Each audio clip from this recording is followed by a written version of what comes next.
يعني نسبة ما ام تدخلت مسائل وايد داخلي دانا كين اما تشتكو مدفت كردستان مدفت ملتي مال كردستان لروش آوا ل بجنا مافت خو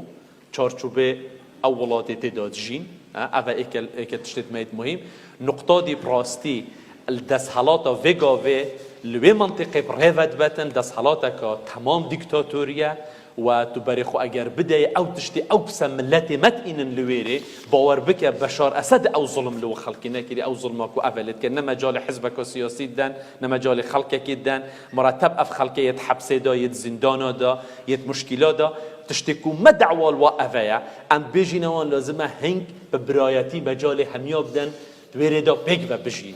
بيك مستقبل ولات وملت ومنطقه اداره بكن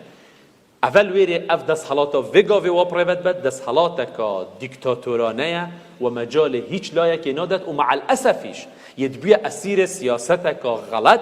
یا که یدبیه اسیر دست سیاست غلط پککی سوریا ده و همش زانن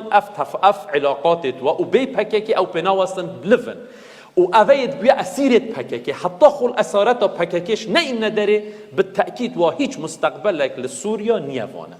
از يعني أباب بالتأكيد مشكلة بكاكي دوید شرعية خود خلال وانه داور گریتن شرعية خود خلال